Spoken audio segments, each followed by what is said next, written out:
First, a story. This is not my sermon, but I just have to tell this story. My daughter, Alethea, my youngest daughter, loves Taylor Swift.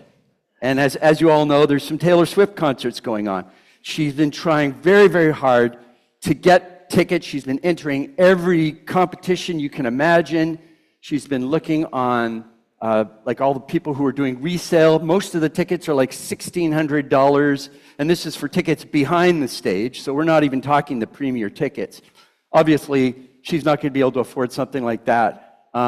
So on Friday, 2 nights ago, she thought, okay, I can't get into the shows. At least I can go down and just enjoy the vibe. And she went down there, and there's all these happy and joyous people.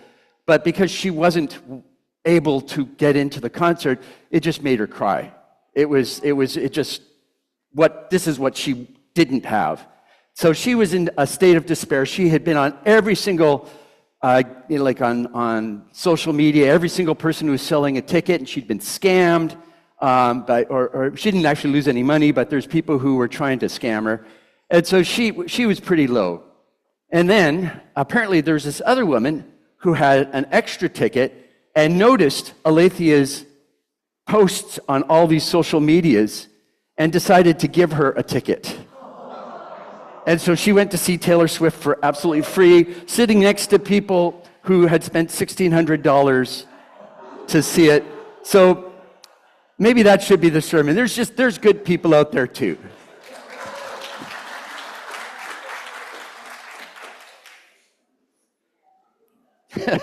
And now we're going to pivot. Going from a feel-good to less than a feel-good. Let's talk about war for a bit. War, and I'm serious, we're going to talk about war for a bit. War, if we think about war objectively, I feel like it should be like, some old disease that we found a cure for. That's an oddity from the past that we talk about with some sort of curiosity. How could people do that to each other? It's a curiosity, We don't do that anymore, but how could people do that?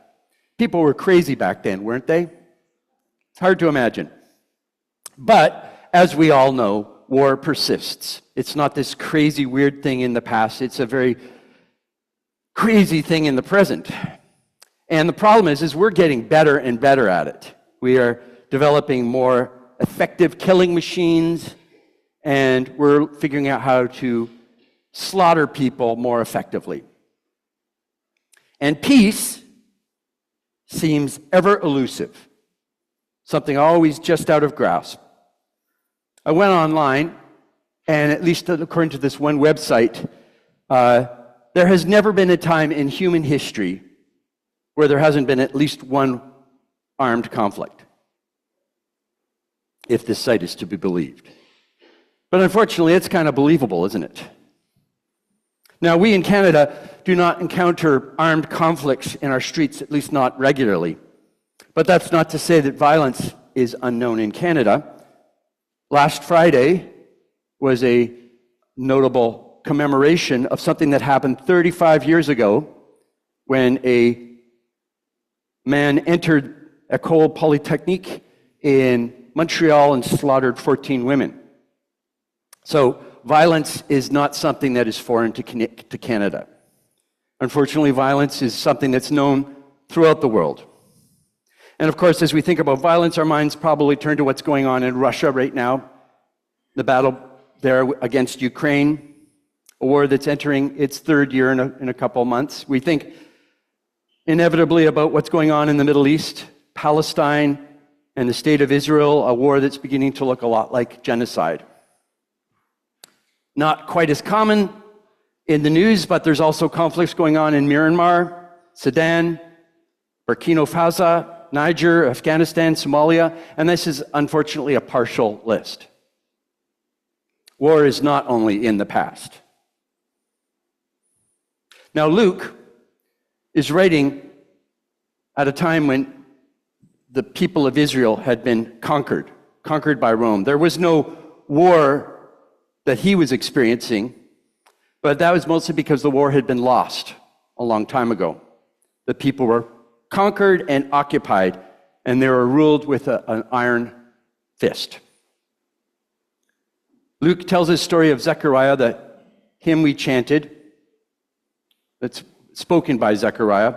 He's in the temple, he received a vision, this is a well-known story, telling him that he was going to be a parent despite the fact that his wife was barren, he was barren, and that they were both quite old. He found it difficult to accept this good news, but the good news happened anyways. They gave birth to John, who would become known as John the Baptist. And in joy for this great event, Zechariah sings the hymn that we sang. He speaks of this child's great future. John was to become a great prophet. This Sunday, in Advent, there's a couple themes that we look at throughout the year. One of the themes is John the Baptist. We always, in Advent, come across themes or texts about John the Baptist. Today, we're also going to be looking at peace, but John the Baptist spoke of peace, or at least Zechariah's hymn to John the Baptist did so.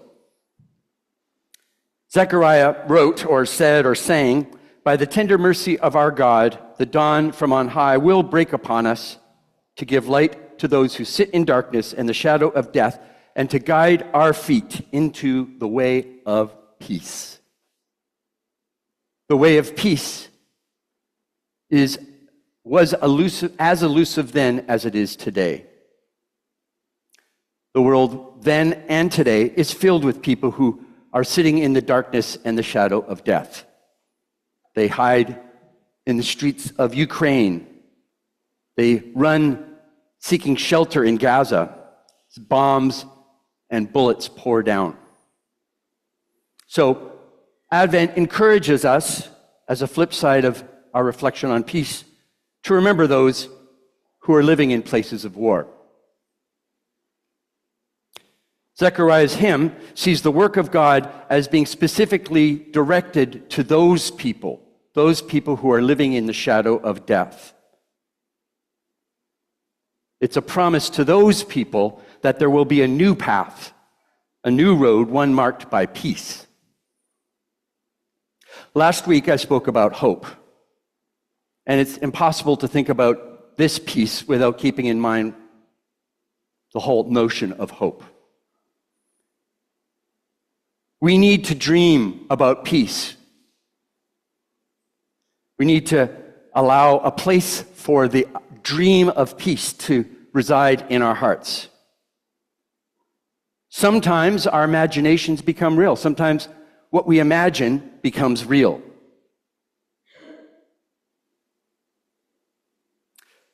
Dreaming of peace. But what is peace?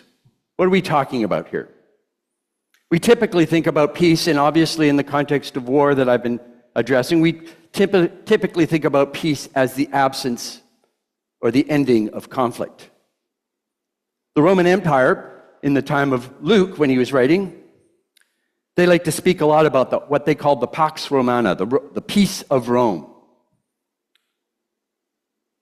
There had been civil war in Rome for many, many years, much internal division, and Augustus became emperor. He ushered in an era where that fighting more or less ceased. And the unity of the empire became a real thing. And unfortunately, what that meant is it became more effective in its military colonial endeavors. It conquered lands and peoples everywhere more effectively because of the peace of Rome. This was a peace that was enforced by power. This was a peace ruled by injustice. This was a peace that benefited some and destroyed others. This is not the sort of peace that is in the mind of Luke or Zechariah or John the Baptist. Peace in both Testaments, both in the Hebrew Bible and the New Testament, includes the idea of the ending of conflict. But more importantly, it's not just a negative, it's a positive. It's about a fullness of life, well-being. To live in peace is not just to not be at each other's throats, it's to live in a situation where there's equity, respect, and thriving. The second reading from Luke speaks of this aspect of peace. In other words, peace without justice is not biblical peace at all. Peace and justice have to go together. Otherwise, it's another type of peace. It's not the type of peace that the Bible is speaking of. Every valley shall be filled. Every mountain and hill shall be made low. The crooked shall be made straight, and the rough made smooth. There is no violence in the peace of God. There is no imbalance. There is no inequity, discrimination, pride of position. There is no power or wealth. If you have power and wealth, this little poetic image promises that God will reduce your status, bring you down like the leveling of a mountain. If you do not have power or wealth, this same image, it promises that you will be lifted up like a valley being filled. Everybody will be equal, which means those who have everything at the expense of others will lose, but they will still be equal. If you turn to violence, if violence is your way, this promise, this prophetic vision says that your rough ways will be put aside, will be made level and even and smooth. This peace of God is revolutionary, but it's not a revolutionary with guns. It's not something that benefits only the rich or the powerful or the violent.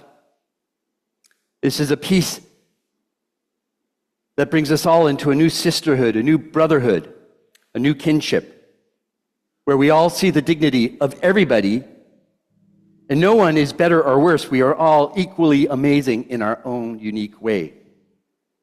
And this is not the way the world is today. This is perhaps not the way the world has ever been. But we approach this peace with hope by the power of the Spirit. I think the message of hope is so important to be able to just imagine. Hope is not a calculation. We don't figure out, oh, I have reason to hope because I can figure out this isn't going to happen and I'm not going to get that disease and this is going to, you can calculate it all and figure out why you shouldn't be afraid. That's optimism, perhaps. Hope is like, it's built into reality. It's the very stuff of existence.